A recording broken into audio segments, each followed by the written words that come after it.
Buenas. Okay. Welcome.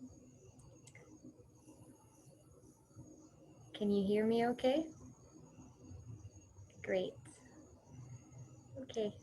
So welcome to session 11. I'm really excited about this one. I think I say that in every one, but every theme has its own uniqueness. And this one I find particularly useful for self-inquiry, for self-discovery, for self-exploration. And the term multidimensional can be a little bit misleading. What does it mean to be multidimensional? And we have, as last session, a few inquiries for all of us to explore together and hear what is your sense or what is your experience with things like multidimensional, because there's a spectrum and we could be talking about aliens, angels, demons, and I don't know what else. But the multidimensionality is in relation to our own being, our own heart, our own mind, and our own life experience.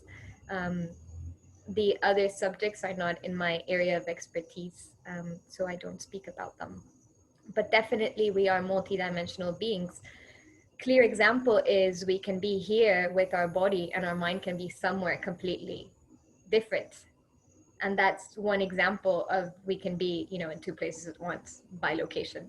No, by location is something else, but this idea that we have layers to our being. And if you saw on the website for the program, I thought Pietro was naked.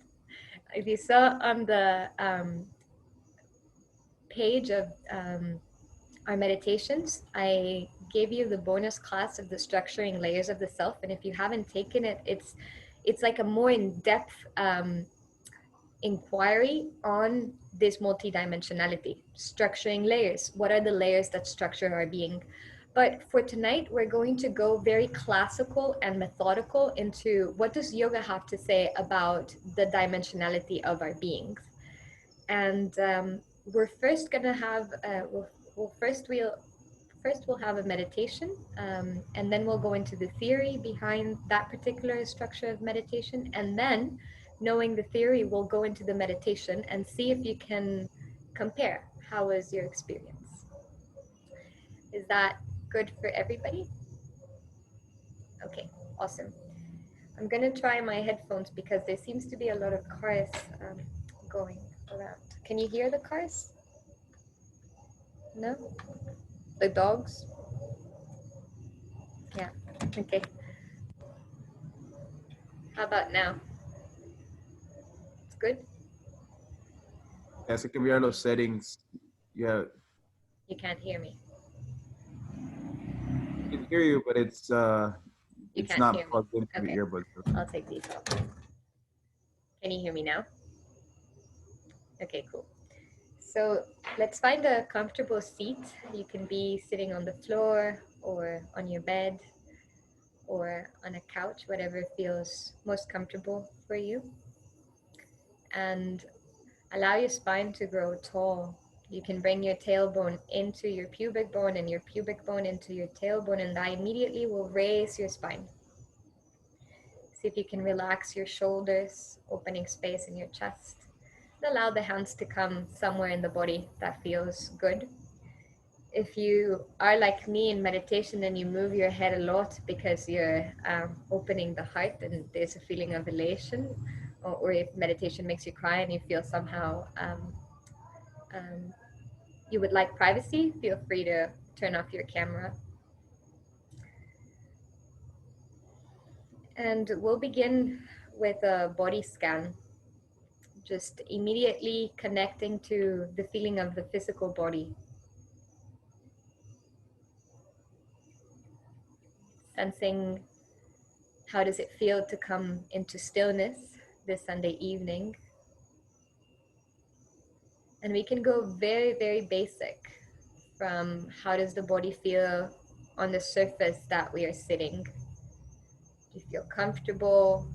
Is there any adjustment that you have to make? So allowing the body to get as comfortable as possible.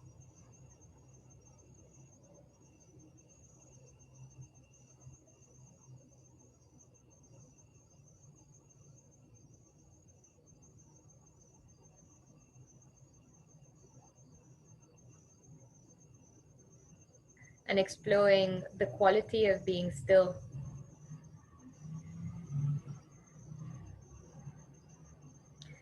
Allowing attention to fully anchor on the feeling state of the physical body.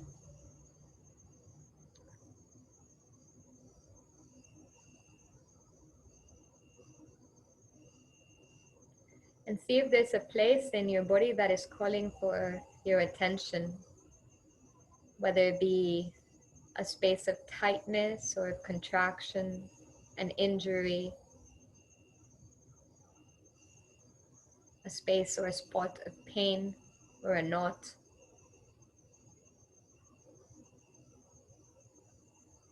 And rather than trying to fight it, allowing it to be there and seeing if it's possible to allow the body to relax. There's nowhere to go in this session other than arriving here and opening the mind and the heart for this information. So really allow the body to get as comfortable as possible. And sensing the quality of being. Perhaps you actually feel quite light and relaxed. Maybe you had a really good workout today, got a chance to move the body.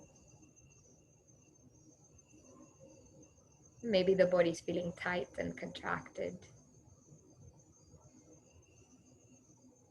And let's see if we can scan our organs, starting with the digestive system, sensing how the digestive system is operating. Whether you just ate or you're thinking about eating or you're fasting. Is there food moving through the digestive system?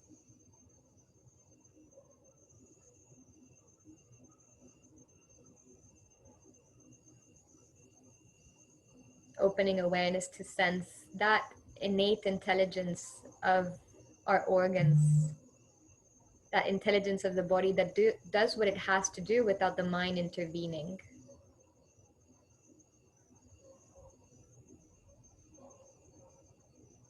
And moving awareness into our lungs.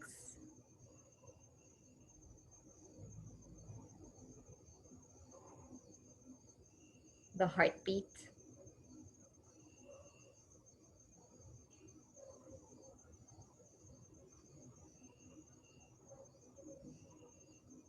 How does the body feel in space right now?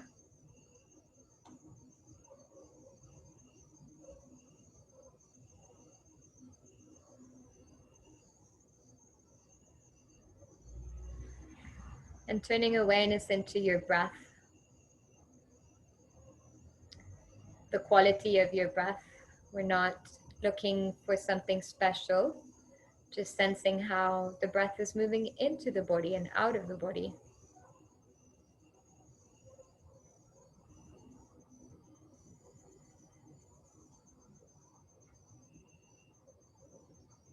The breath is our life force, our life energy. And as we explored in last session, the breath is our compass for our emotions and for our well-being. No one can steal your breath. It's your direct connection with life. We can stop eating, we can stop drinking, but the breath is that one constant from the moment we arrive to the moment we go.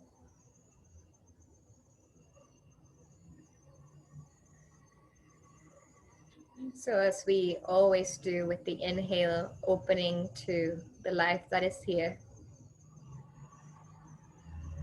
And with the exhalation, relaxing, releasing, and letting go. Inhaling, allowing your lungs to receive that breath. Exhaling, allowing the body to gently release and relax. And moving into full yogic breath or 3-part breathing. We inhale through the nose, allow the chest to fill up with air, allow the rib cage to fill up with air, allow the belly to expand, and on the exhale, stomach, rib cage, chest, and out. So 3-part breathing, inhaling through the nose, allowing the chest to fill up with air, the rib cage to expand, the lungs to open up space in the body, allowing the inhalation to reach as far as it can go. And with the exhalation, emptying out of breath.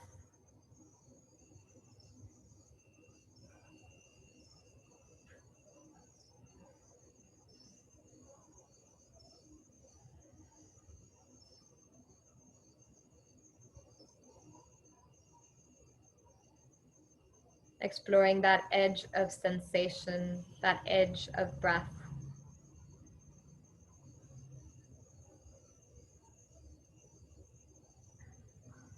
Profound breathing.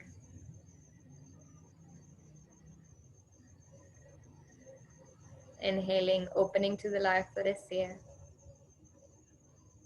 And exhaling, softening, and gently opening space.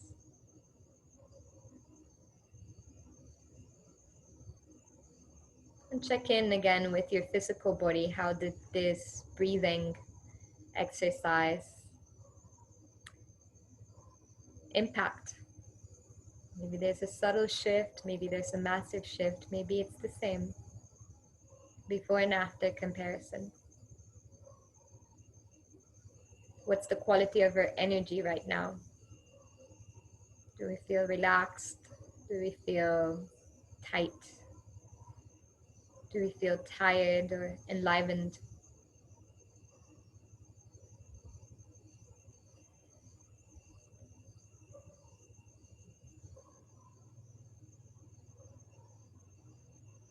And moving into a scan of our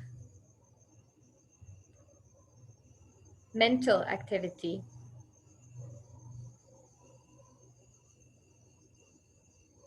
Observing the wave of thoughts and all the preconditions that are operating as we approach life at each moment.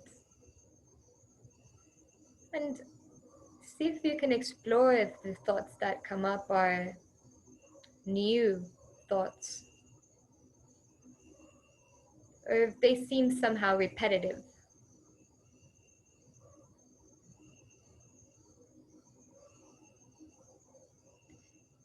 And non-judgmental awareness goes something like, here's my mind again, thinking about, and you can fill in the blank. Interesting. My mind again talking about.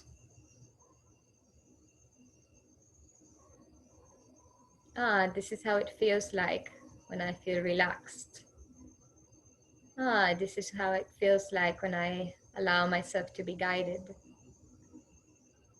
This is how it feels like when I'm impatient, when I'm angry, when I'm lustful, when I'm patient. Non-judgmental awareness, it's all one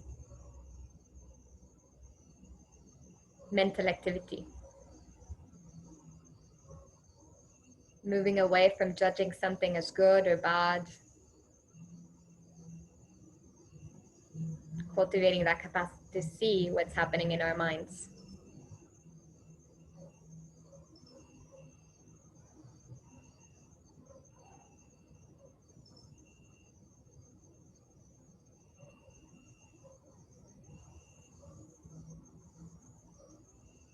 And allowing yourself to feel the freedom of that observation, the freedom of that capacity that we have to just witness. It may be the mind doesn't stop. It may be the commentary keeps going on. But see how it feels like to just observe that you're observing.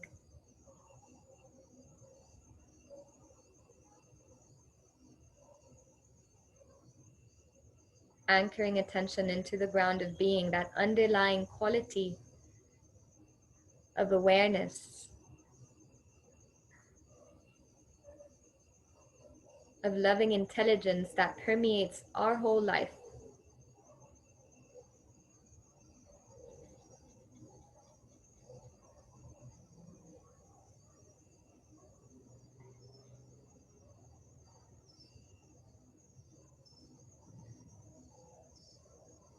And gently bringing awareness back into your body. Taking a couple of deep breaths.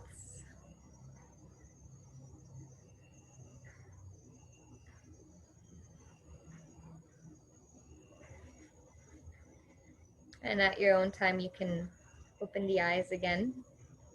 And we'll meet here for an elaboration of what just happened and what we went through.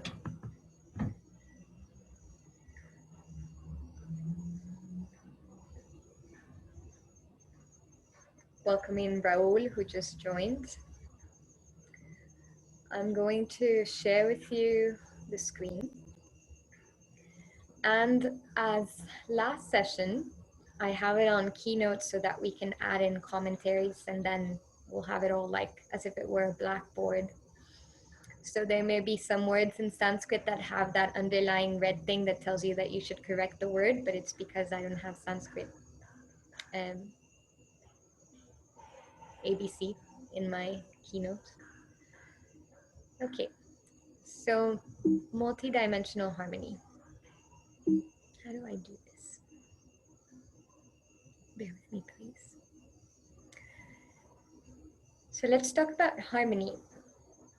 I would love to get your input on what does harmony mean to you. And we can talk about harmony on an external plane, but I would like to make it more introspective. Like, what does it feel to be in harmony, or what is a harmonious state of being? Harmony is a word that is used a lot in music. I'm exploring a lot the nervous system and allowing the nervous system to go back into the from fight-flight mode back into the parasympathetic nervous system, which is it's that stable ground where we are in a harmonious wavelength. So you hear harmony a lot with like music, but what does harmony mean to you? I'm going to start reading from the chat. We have Kyla. Hi, Kyla. Saying balance. Jimena says balance. Pietro says at ease. Ease would be an interesting etymological study. I have no idea where ease comes from, but it sounds like ease. Easy.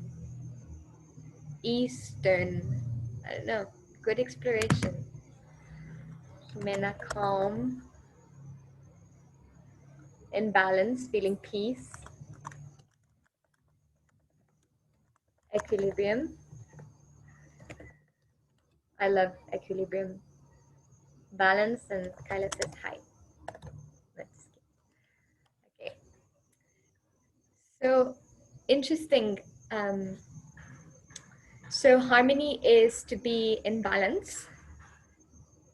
Harmony is a state of being in which we are at ease, we feel calm, we feel peaceful, and there's a sense of equilibrium.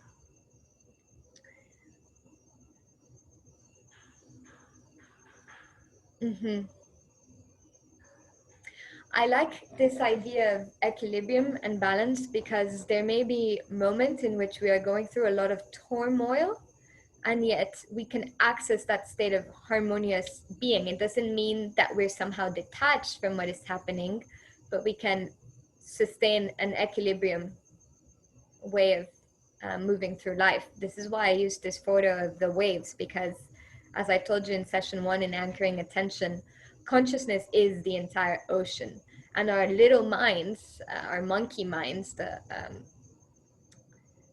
vrittis, our mental activity, is always going to have waves, and there's big waves and small waves, but they're all in one ocean, and the ocean can be in harmony even though the waves are completely disruptive. Sorry about that.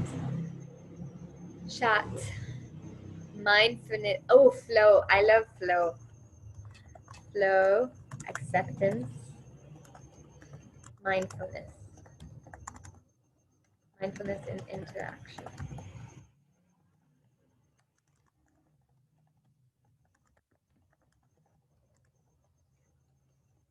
I think this idea, oof, wow, okay, we're getting deep here. This idea of meeting minds, or just finishing the yoga teacher training at Nexus, and the last teaching was about how yoga really is about coming into relationship with the world in the most authentic and transparent relationship with each other, and with the natural world, especially to oneself. Yoga as a state of union, of a state of wholeness, a state of self-integration. And so this idea of meeting minds, or what I understand, coming into relationship, is really important, because we can all have, you know, these amazing me times, solo times, but when we come into relationship, and relationship, I mean any sort of relationship, the person at the grocery store, the person that is putting gas on your car, the person that is building your house, the person that is watching your kid, the person that is your mother, your father. How do we come into relationship with these beings? Kyla's going deep today. Thank you. Always. Okay. So having said this, what does it mean to be multidimensional? I gave a little bit intro about what it doesn't mean in this context, but what does it mean if you think about, okay, I'm a multidimensional being. What comes to mind if I think about being multidimensional?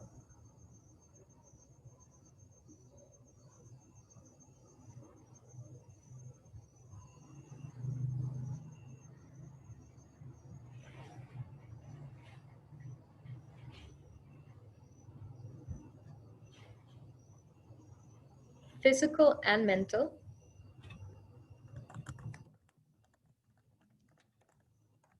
Layers. Multifacético. Multi-perspective.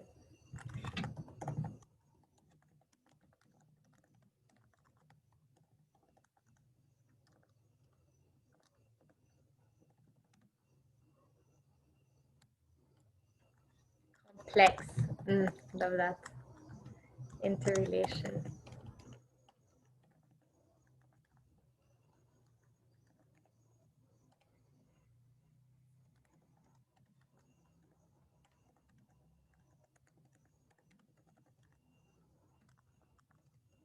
Complete brain. As in wholeness.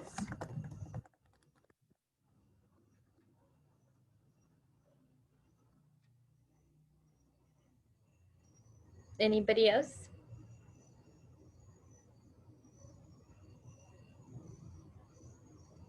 Fulfilled. Wow. Okay. Good. So here's where we get into the beauty of Eastern traditions. I think Western traditions have it as well. If you read Christian, Catholic, Gnostic, even Irish mystics, you'll find a lot about this idea of body, mind, spirit, or body, mind, soul. Even in psychology, when you're studying like cognitive therapy, you'll have body, mind, heart, sometimes in the curriculum, or body, mind, soul. And it's it's good enough to bring us to this understanding that we are not just our physical bodies, and that when our physical bodies have an accident or we get injured or we die, that something else carries. And it's a good enough framework for us to realize that our body is not everything, but it's not complete. It's very limited, I think, the mind, body, spirit theory, but it's a beginning. And the Eastern traditions, such as the Upanishad, well, it's written in the Upanishad, so the yoga theory has a more complete version of these theories, and that is the kosha theory. The kosha theory, I use this image of little Ishvaras, little enlightened beings. But really, if you see, apologies for the dogs barking, if you see this idea of being multifaceted, you can see this also in the Russian dolls, you know, like one big doll has other dolls inside until it goes really, really small. But the interesting thing about the koshas translates as sheets, sheets of like layers upon layers upon layers, a sheet that is within another sheet. And it's really interesting because it goes from the most gross to the most subtle, but also from the most subtle to the most gross. Um, in other texts or classes, you may see kosha theory also spoken about as the 5 bodies.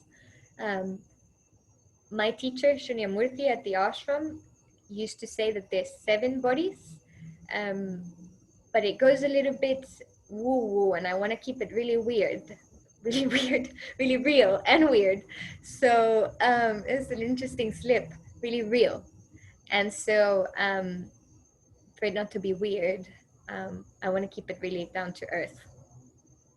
So kosha theory. The kosha theory is a multidimensional, layered understanding of who we are as individuals, who we are as beings in this time and space and time reality. And we speak about the koshas a lot in the structuring layers of the self module that you'll find in the bonus, as a bonus class in the platform of the 6-week program. But the kosha theory is like the preamble to the structuring layers of the self. And it's the first notion or the first mention of koshas, of the idea that we are multidimensional beings, appears in one of the books of the Upanishads, the Taittiriya Upanishad. It's also known as Maya layer theory, and I don't know if any of you is familiar with the word Maya.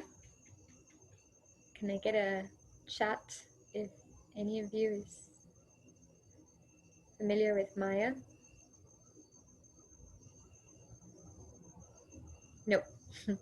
Maya is the Sanskrit word for illusion. Maya is a Sanskrit word used for a dreamlike state. So this is like the Vedanta way of saying you can be all of it, but you're none of it at the same time. The Maya layer theory focuses on 3 aspects of our being: the physical body, the subtle body, and the casual body. We'll get into it more deeply. We explored it in the meditation. So the first layer of our being in terms of koshas is the physical body. That's the most gross that we can see. Our physical body is, you can find it on the internet if you're interested in this, as Ana Maya Kosha. Ana, because Ana means food. And so this is our food body, is the flesh, bone, lungs, heart, brain,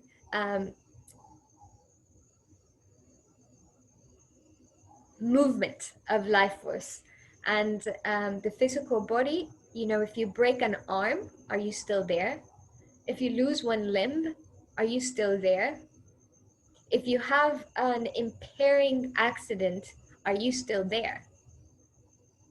The physical body is described in many traditions. Like if you read Zen Buddhism, the body, the physical body, what you're seeing now in screen, is described as a meat bag. Una bolsa de carne. Like it is this physical way for our minds, our hearts, our souls to be present in this body, in this world. And so our physical body is a gateway into our inner world. So we ask questions in order to build that self-connection. Questions like, what physical sensations are present? How is my body feeling right now? Do I feel it expansive? Do I feel it contracted? Is it calm? Is it in a state of anxiety? Is it in fight freeze mode? Is it in fight mode? Flight mode? So the physical body, we access it through movement. We access. I mean, we don't. It's here. It's not like we have to open something to access it, but we get in connection with, and we arrive at home in our bodies through self-awareness, through the different foods that we eat. And that's also an interesting inquiry. Which foods benefit more my physical body? You know, which exercises allow me to feel more aligned in my body? Because after all, it is Maya, it is illusion. When we depart this world, we don't take our bodies, but it is a part of our lives, and it's a beautiful gateway to access our inner world. In yoga, I don't know if you are familiar with this, but yoga and yoga as a science of consciousness, yoga as a self-inquiry practice 5,000 years ago, developed hand in hand with Ayurveda. Yoga focused on our inner world, and Ayurveda focused on our external world. So Ayurveda harnessed all of this information about body constitutions. Each body, uniquely as it is, has particularities of what benefited most. You know, like if for Pietro eating keto is fantastic, but for Prema eating plants is fantastic. We all have unique constitutions that we need to pay attention to. And what if Prema starts eating a lot of meat? How does she begin to feel, and what does that do for her, and etc., etc. So learning to understand our bodies at a very, very deep level, and how to get the if we're talking about multidimensional harmony, how can we get our physical body in harmony? That may mean, you know, again, eating the right foods, having the right exercise, getting the proper amount of sleep. How much are we exposed to blue light? Actually, Lauren, I'm gonna order some blue light glasses, but I'll talk to you separately about that. So all of this, like methods that we have at the reach of our hands in order to bring our body back into balance.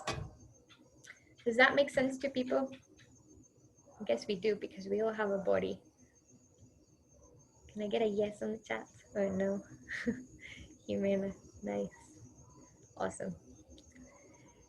So very simple. Then we have our energy body. The image looks complex because this is an image of our nadis. If you've ever done acupuncture or acupressure, or if you've ever attended a Reiki healing, I've never done Reiki, but I know that it plays with this idea of life energy, of chi. So we have in Chinese medicine the ki or chi, life force, life energy. In yogic science, there's the nadis that you access through breath and movement. But it's these subtle lines of energy that we have. So we can have our body completely in balance, and yet there's something about our energy that is off.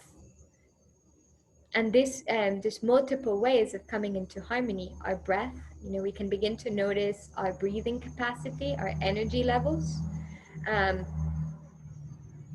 Using the energy body for a meditative state, we can ask questions like, how can I best describe my energy right now?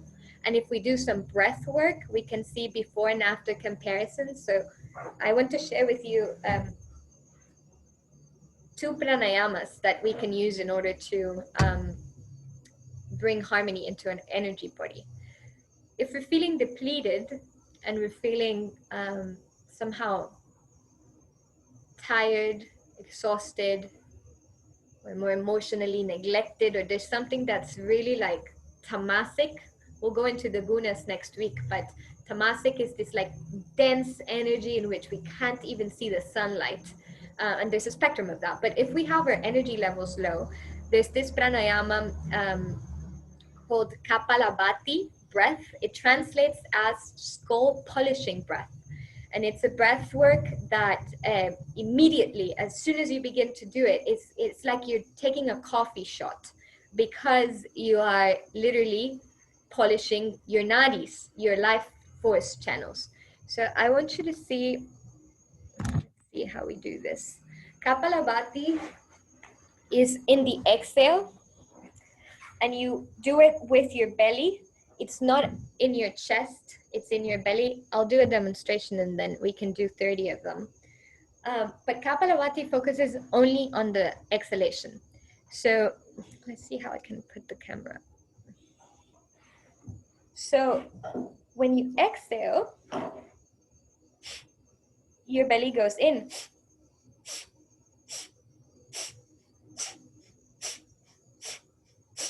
And you exhale through your nose.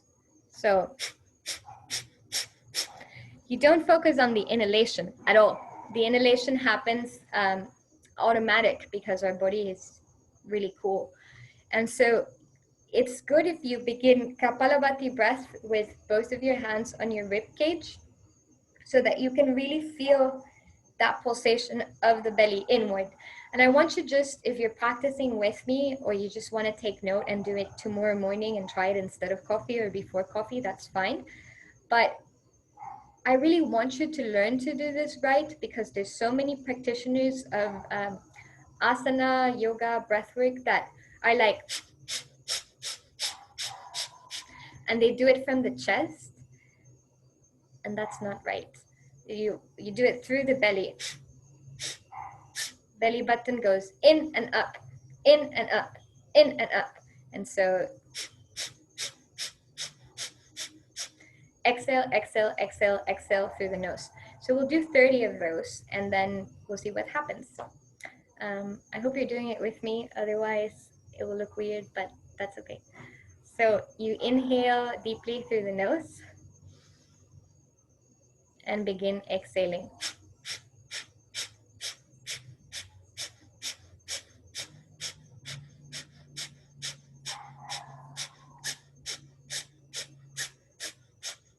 Exhale, exhale, exhale, exhale, exhale.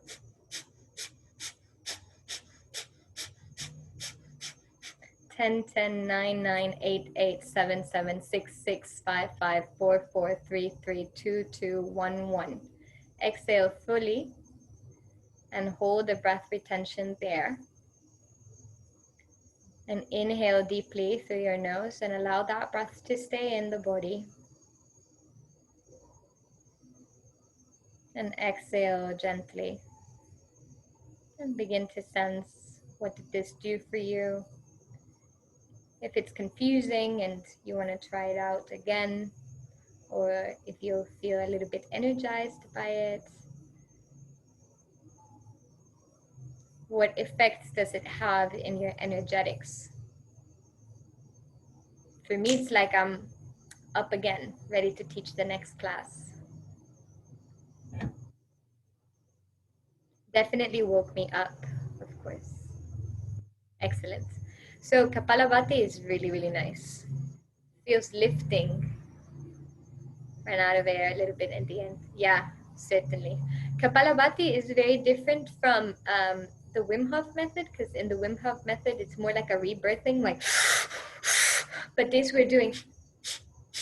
The exhales are very purifying, and what happens is that we have so much stagnant energy from the lifestyles that we all have, and some of us have more stagnating lifestyles than others, but in either case we all feel really, really drained.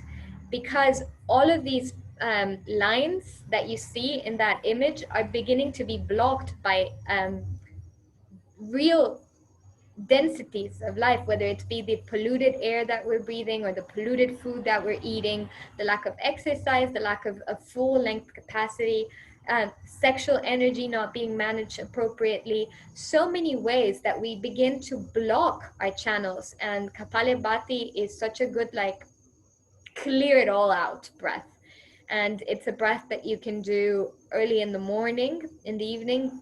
We did it today so that you could try it, but it will definitely uplift you. But then you can go into a good meditation with it.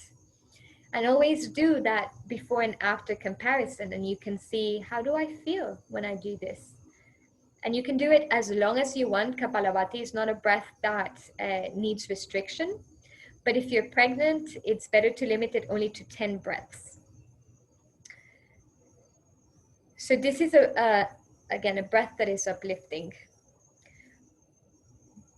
But there's breaths that are actually calming. So if we're feeling a lot of anxiety, or we're feeling nervous about a conversation, a job interview, a presentation that we may have, if we're feeling nervous about anything that life may present, if we feel triggered and we really don't want to spit back to the other person, we have Ujjayi Pranayama.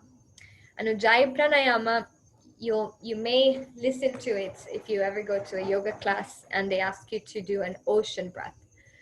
Ujjayi is as if you're trying to fog up a mirror, like, but instead of doing it through your mouth, you do it through your nose. And you can imagine as if you had a mirror. Actually, we can all practice it together, bringing our hand in front of our face and taking a deep breath in, and on the exhale, really see if you could imagine if your hand was a mirror and you were trying to fog it.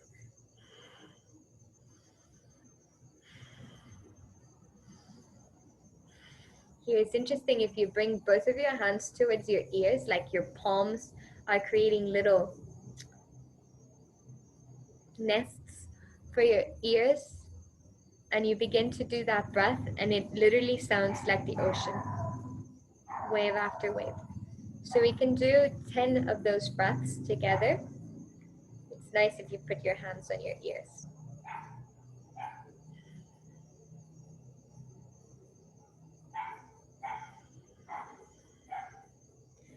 See if you can have that exhalation go through the back of your throat, pushing all the air out on the exhalation. And on the inhalation, bringing it all the energy into your lungs, expanding the diaphragm.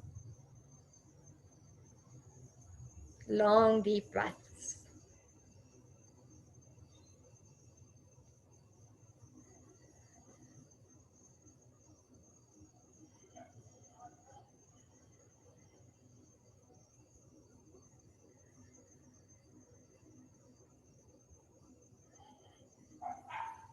Two more.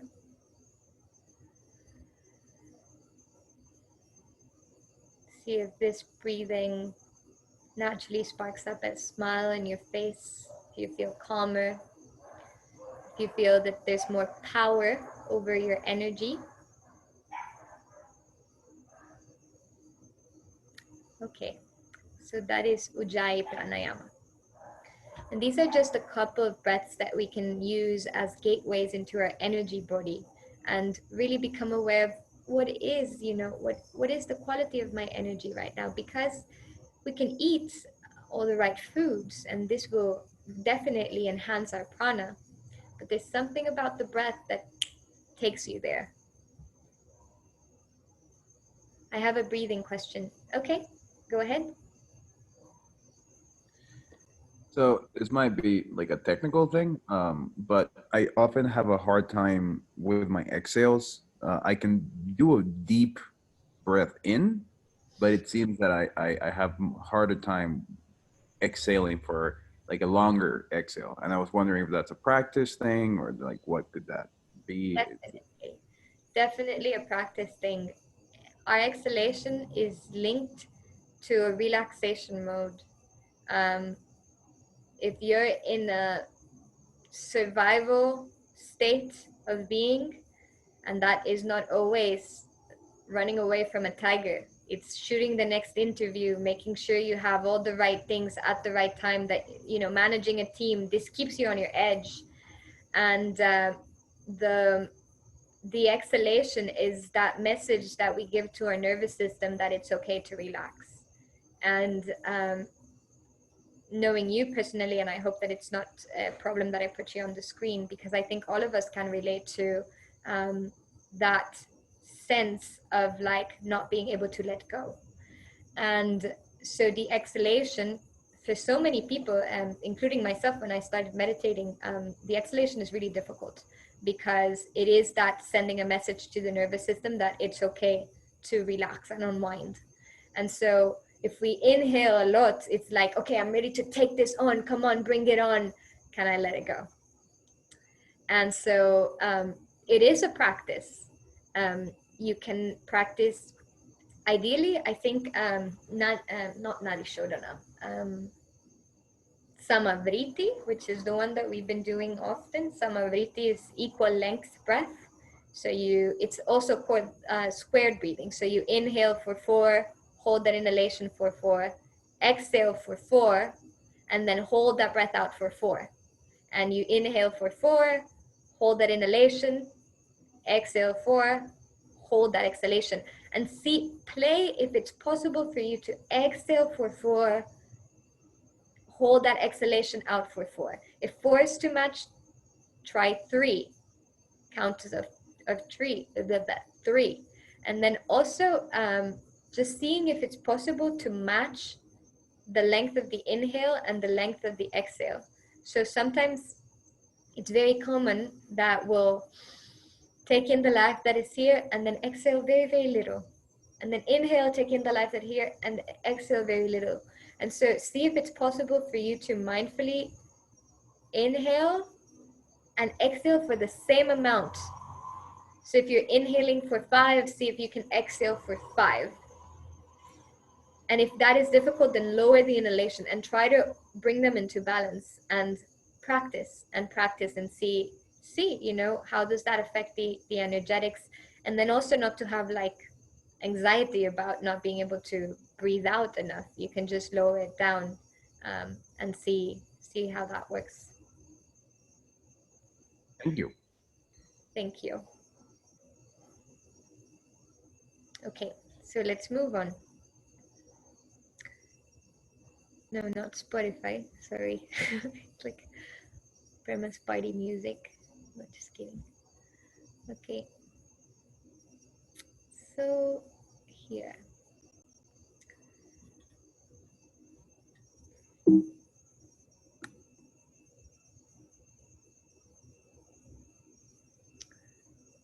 Okay. Then we have our mind body, the Mano Maya Kosha. Mind body, Mano as in mind, Manas is the Sanskrit term for mind. The Manomaya Kosha is also referred to as our personality body. All of us have unique mind bodies. All of us have unique tendencies of relating to the world around us and how we process our lives.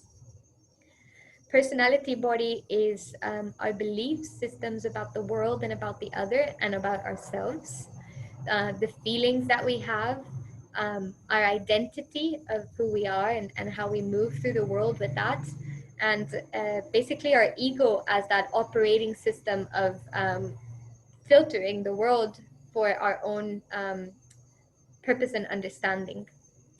And so this is a very brief overview of the mind body. If you are interested in this, I highly recommend that you watch the bonus class on the structuring layers of the self, because we go deeply into what is the personality body. And, you know, if I'm a dancer because my mom wanted me to be a dancer and I discovered that that's not really my passion, should I quit dancing?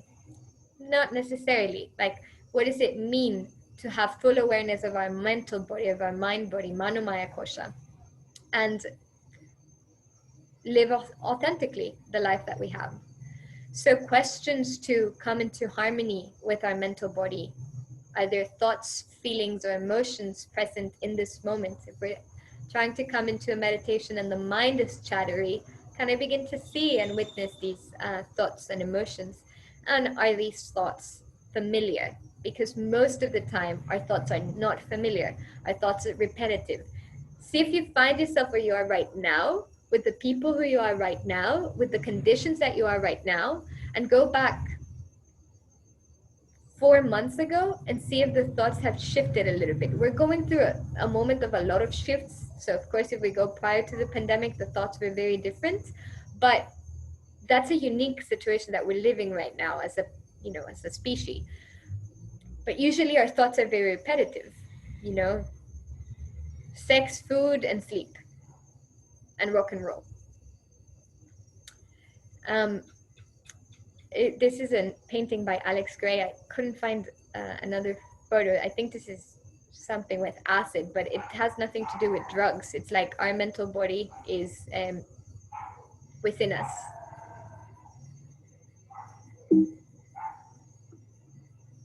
And the mental body is, for me, in the way that I've been teaching and studying yoga, is directly interconnected with the wisdom body, the Vijnana Maya Kosha.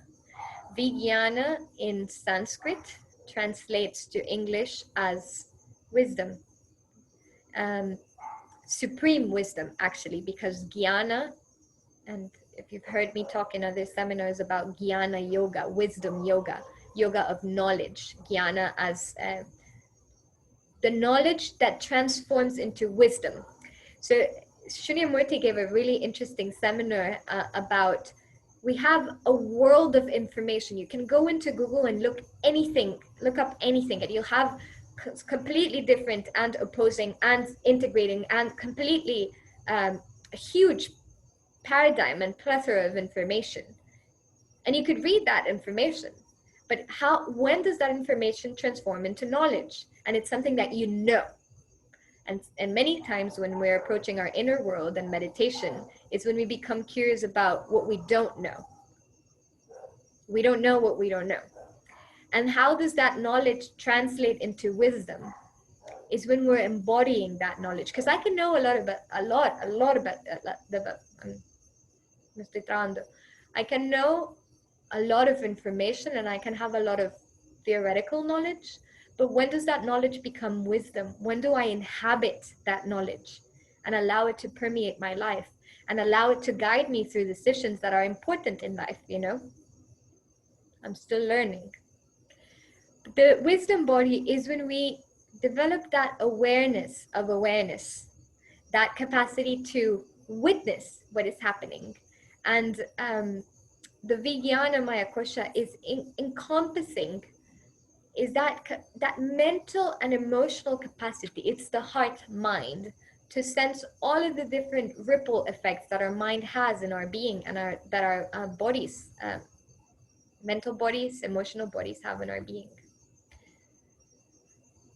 And this leads us to the Anandamaya Kosha, or the integrated body.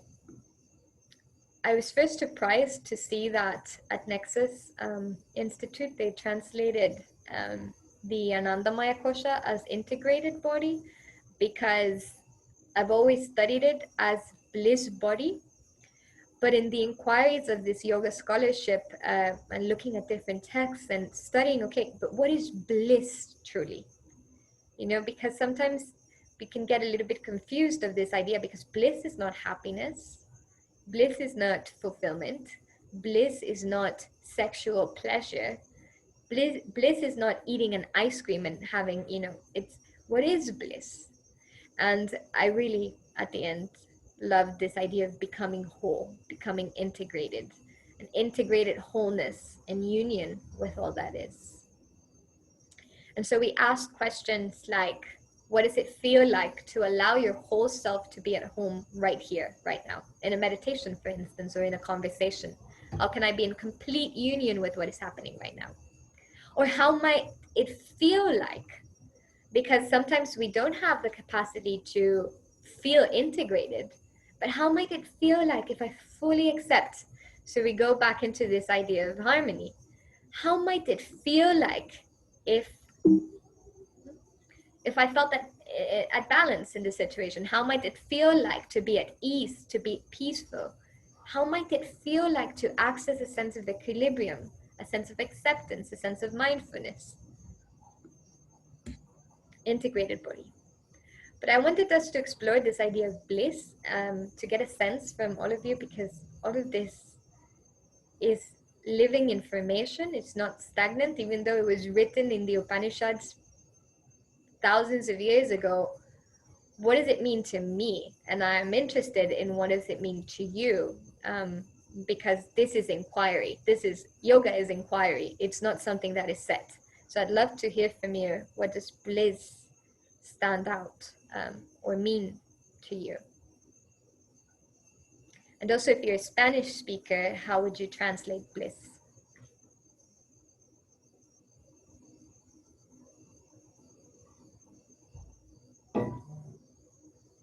Light.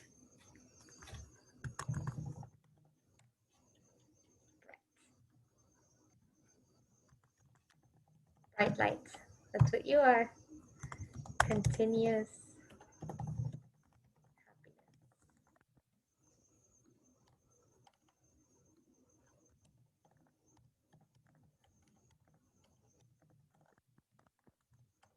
Contentment. Does that make sense, Pietro? Contentment? Yeah, I'd say so. There's a vow that when you become a monk, you take a vow called Santosha, and Santosha means contentment. And I would say that according to the framework that we are using, and for the purposes of this conversation, it's difficult to be in a continuous state of happiness, especially with all that is happening in the world. But it's that contentment, to be at ease with everything that's happening. There's a really funny story, and there's a video of it. I'll see if I can find it, because we saw it at the ashram, and I can't remember the title, but you'll get the gist of it. There's this monk that when he was little, he was so afraid of everything. He'd see a spider, he'd run away. He was afraid of getting into the water. He was afraid of going farming. He was afraid of absolutely everything. And so he decided to come into monastic living, as many of us do, because of fear of the outer world, and fear of the inner world. Absolutely true as well. And he was asked later on, when he was a more developed monk, if he had gotten rid of anxiety, anxiety about the future, anxiety about the past. And he said, I still have anxiety, but I welcome anxiety as I was welcoming a guest into my house. Hello, anxiety, come in, come in. It's funny because it would be hilarious to watch any of us go through the street and say, hello, fear, come in, come in. But this idea of like continuous happiness,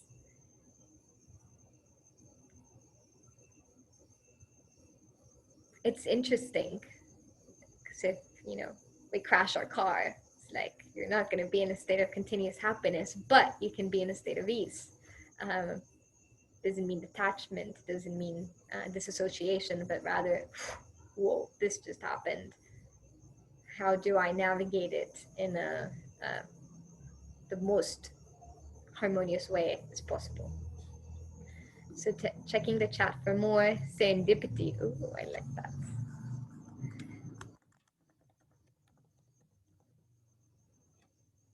Okay, beautiful. Nobody answered. How would you say bliss in Spanish? Well, I don't know that, but I was gonna say, actually, bliss. I'm not sure if bliss resounds to me with continuous happiness, because I feel you need to not be happy sometimes to really feel bliss when you are happy. Mm-hmm. Yeah. So, some contrast there. Definitely. And there will be moments of a lot of suffering, and we've explored this all throughout the course, right? Especially with practices like Tonglen, like breathing in the suffering of the world, exhaling bliss, But what is bliss? In Spanish, you describe it as, you say, gozo. Sounds very Catholic. But I agree with you 100%, Raul. Okay, so I'm going to talk a little bit about witness consciousness, and we'll finish in about 7 minutes, 5 if we do it appropriately. So if there's anything that threads through all the modules that we've been studying, is this concept of witness consciousness. Witness consciousness is that non-judgmental self-awareness.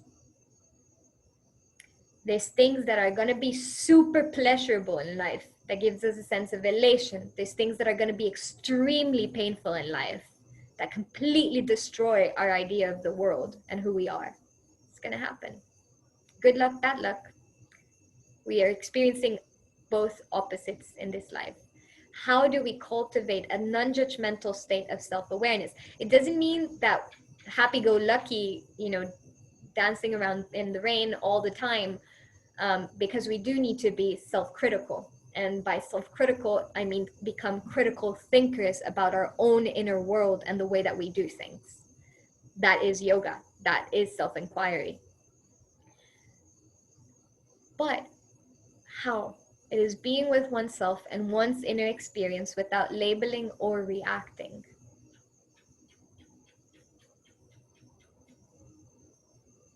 It's that state of heart, mind, loving awareness.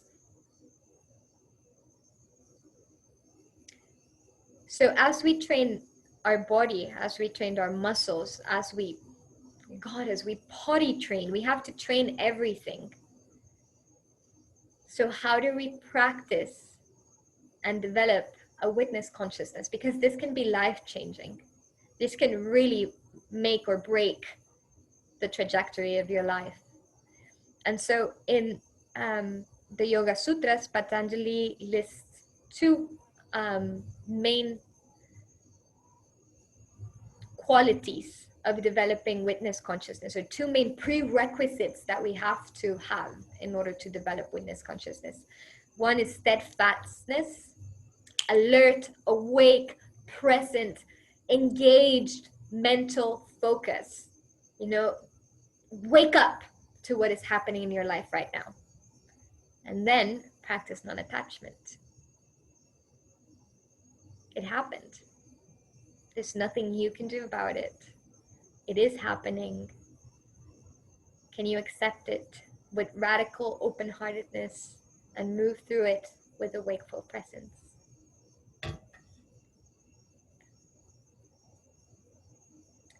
This, my friends, is session 11. And I hope that you enjoyed it. I hope that you got something out of it. I'll upload it in case you want to review it. And I think as a theoretical framework, can be very useful when you sit and meditate on your own, or if you're feeling some sort of disturbing quality in your day, to take a few moments and analyze, is this physical? Is this energetic? Is this mental or emotional? Where is that crack? And can I sit with it with an open heart? Okay. Any questions or comments? No.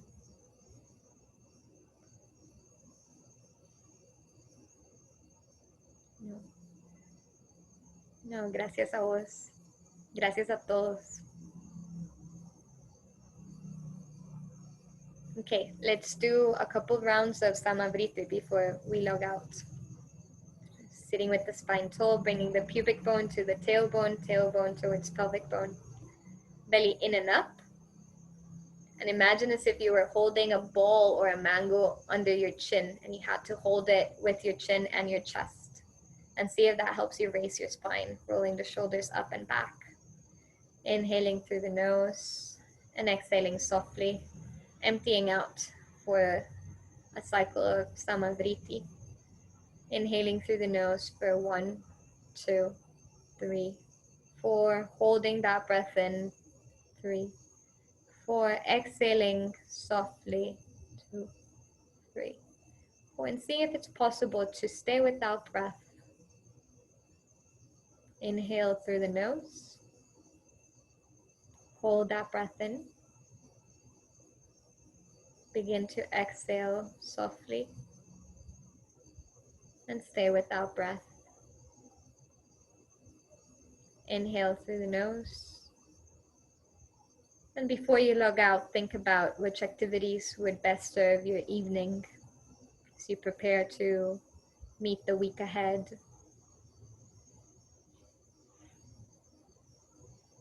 How can you do the things that you have to do in the most harmonious way possible? Perhaps you want to spend more time in nature. You want to take more time to practice these breaths. Perhaps you want to bring more mindfulness and a quality of witnessing to your relationships.